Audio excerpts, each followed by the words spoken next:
अगर आपका शरीर कमजोर हो तो क्या आप कमजोर हो जाते हैं? अगर लोग आपको बेकार कहें तो क्या आप सच में बेकार हो जाते हैं? आज की कहानी है उस युवक की जिसे दुनिया ने इम्पेयर्ड कहा। ले गौतमा बुद्ध की करुणा और एक इम्पेयर्ड व्यक्ति की अनोखी कहानी। प्रस्तावना। बहुत समय पहले जब कपिलवस्तु के राजकुमार सिद्धार्थ ज्ञान प्राप्त कर बुद्ध बन चुके थे, तब वे गांव-गांव घूमकर लोगों को सत्य, अहिंसा और करुणा का संदेश देते थे। उनकी वाणी में इतनी शांति थी कि क्रोधित व्यक्ति भी शांत हो जाता था। उसी समय एक छोटे से गांव में एक युवक रहता था। उसका नाम था सुमेर। सुमेर शारीरिक रूप से कमजोर था। उसका एक पैर ठीक से काम नहीं करता था। लोग उसे अपूर्ण, कमजोर, बेकार कहकर पुकारते थे। गांव के बच्चे उसका मजाक उड़ाते, अरे यह तो ठीक से चल भी नहीं सकता, यह क्या काम करेगा। धीरे धीरे सुमेर ने खुद को हीन समझना शुरू कर दिया। उसे लगता था कि वह दुनिया पर बोझ है। अध्याय 1। अकेलापन। सुमेर का मन टूट चुका था।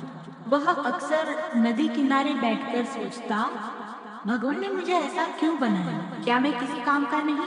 एक दिन गांव में खबर फैली, बुद्ध आज हमारे गांव आने वाले हैं। लोग उत्साहित थे। सब अपने अपने प्रश्न लेकर तैयार थे। सुमेर ने सोचा, क्या मेरे जैसे अधूरे व्यक्ति को भी बुद्ध सुनेंगे? अध्याय 2।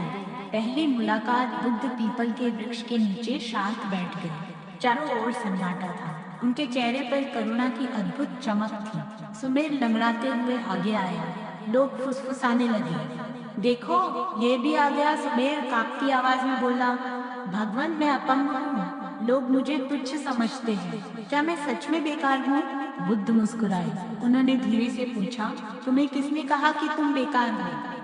सुमेर बोला, मेरा शरीर अधूरा है। बुद्ध ने उत्तर दिया, शरीर अधूरा हो सकता है पर आत्मा नहीं।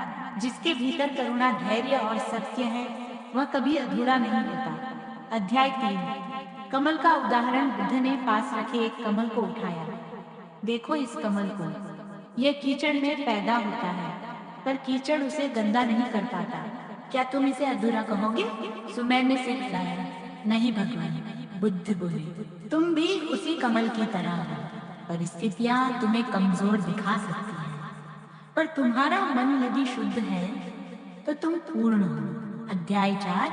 आत्मविश्वास की शुरुआत। उस दिन के बाद सुमेर रोज बुद्ध के प्रवचन सुनने लगा। उसने ध्यान करना शुरू किया। धीरे धीरे उसके मन की हीनता कम होने लगी। एक दिन गांव में आग लग गई। लोग घबरा गए। सुमेर जो तेज नहीं दौड़ सकता था, उसने बच्चों को सुरक्षित जगह पहुंचाने का काम संभाला। वह शांत था, संयमित था। गांव वालों ने पहली बार देखा, जिसे वे कमजोर कहते थे वही सबसे धैर्यवान निकला। अध्याय 5। परिवर्तन। कुछ महीनों बाद वही सुमेर गांव के बच्चों को शिक्षा देने लगा। वह उन्हें सिखाता, किसी को उसकी कमजोरी से मत आंको। हर व्यक्ति में कोई न कोई विशेषता होती है। एक दिन उसने बुद्ध से कहा, भगवान आपने मुझे नया जीवन दिया। बुद्ध ने कहा, मैंने कुछ नहीं दिया, सत्य तो तुम्हारे भीतर था, मैंने केवल तुम्हें दर्पण दिखाया। अध्याय 6। सच्चा इम्पेयरमेंट क्या है? एक शिष्य ने बुद्ध से पूछा, भगवान क्या शारीरिक कमजोरी ही इम्पेयरमेंट है? बुद्ध ने उत्तर दिया, नहीं, सच्ची कमजोरी अज्ञान है। क्रोध, लोभ और घृणा यही मन के विकार हैं। जो इनसे ग्रसित है वही सच में इम्पेयर्ड है। अंतिम संदेश। सुमेर अब मुस्कुराता था। मैं समझ चुका था, शरीर की सीमा आत्मा की सीमा नहीं होती। और बुद्ध का यह वचन गांव-गांव फैल गया।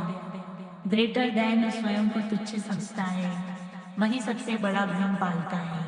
स्वयं पहचानो, तुम पूर्ण हो। कहानी से सीख, किसी की शारीरिक कमी उसका मूल्य तय नहीं करती। आत्मविश्वास सबसे बड़ी शक्ति है। असली कमजोरी मन की होती है, शरीर की नहीं। करुणा और धैर्य से जीवन बदल सकता है।